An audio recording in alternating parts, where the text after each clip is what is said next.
Hey everybody, it's Chris and I'm back to do another pour with you. We are going to try something new today.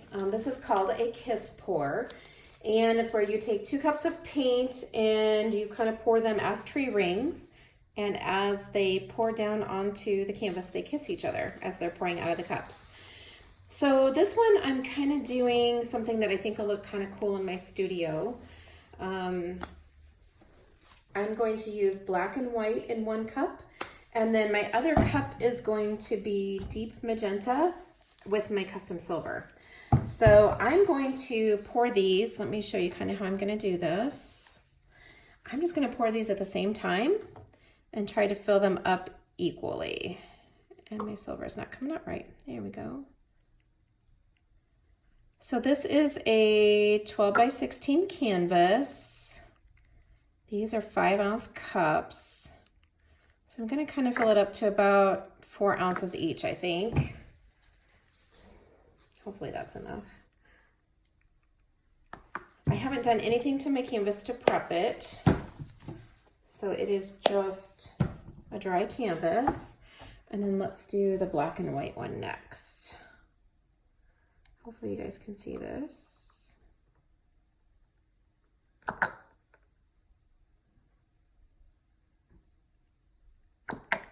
Here we go. And we'll see what we get. Could be very interesting. Hopefully it is very interesting. I mean, that's what we're always going for, right? Is interesting paintings. Okay, so I'm hoping that you'll be able to see this. I'm not quite sure how I could do it a different way, but hopefully you'll be able to see me do this. And I think we will go with the silver and the black and the white and the magenta. And I'm just gonna start pouring.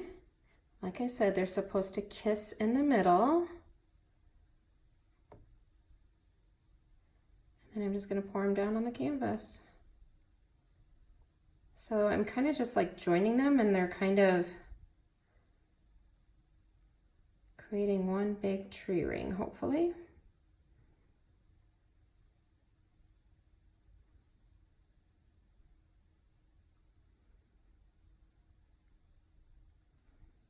It looks kind of cool from what I can see.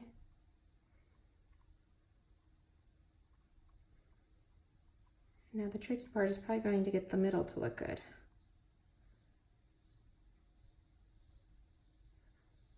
All right, here we go.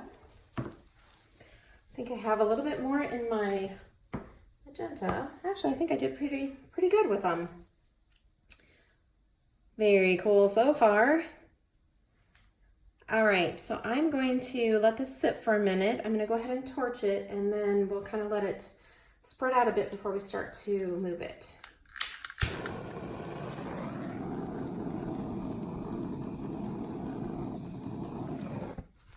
Okay guys, I've let this spread out just a tiny bit. You can see that I went in and I added black just on the corners because I'm a little bit concerned that it may not stretch quite as far, and I don't want to have to stretch it so far that it turns kind of ugly in order to cover the corners. So I just covered those in black real quick. We're gonna pick it up and we're gonna tip it and see what we get. I'm gonna see if I can hopefully keep you in the frame so that you can see what's going on. I like the black and white side, it's very cool. I like all the little cells that are created in there. So I'm hoping that we'll kind of get the same effect over on the deep magenta side. And I think we're gonna just go ahead and tip this on over.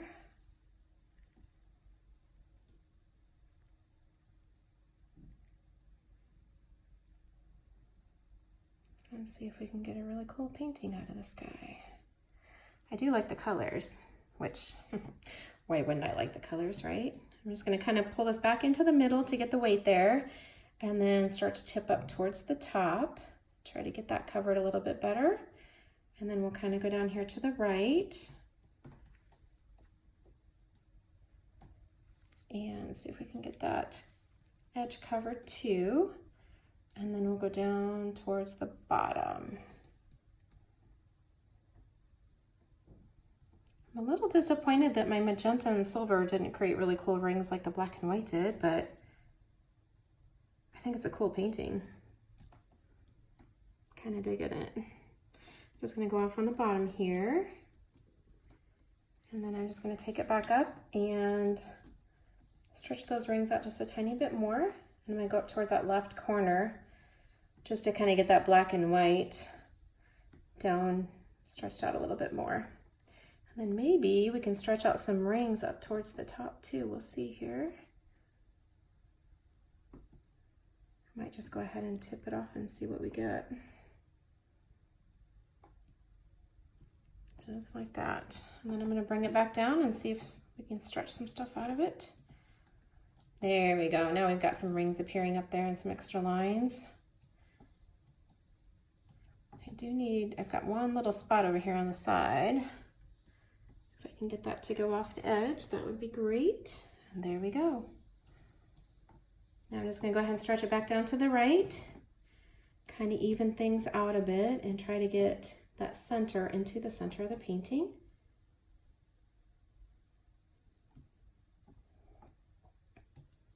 And maybe take a little bit of that black off of that upper corner there. I'm really glad that I did the corners though, because this way I don't have to worry about running out of paint.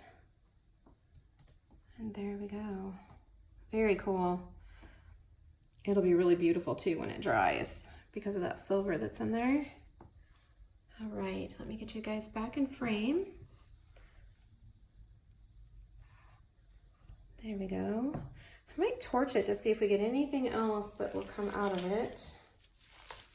Now all of my paints were mixed with my pouring medium. There's no silicone in here. I'm just gonna go ahead and torch it and make sure I don't have any air bubbles.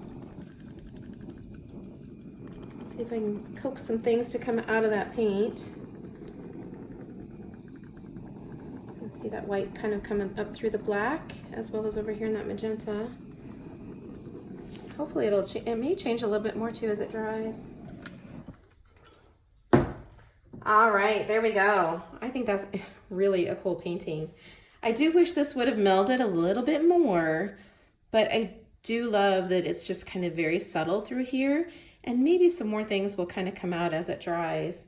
But I love the pink that kind of got over into this area, and I love the silver. I think it's really gonna dry beautifully. We'll see how soon I post this painting. If I can, I'll let it dry so you can see what it looks like as it dried. If you have any questions, please let me know. This is the kiss pour technique. Once again, we did black and white in one cup and deep magenta and custom silver in the other cup. Poured them onto the canvas and they kissed together and created a tree ring pour, and then we tilted. So very cool painting. I really like this technique. I might have to try that again. If you have any questions, please let me know. Thank you so much for watching today, and I'll catch you next time. Bye-bye.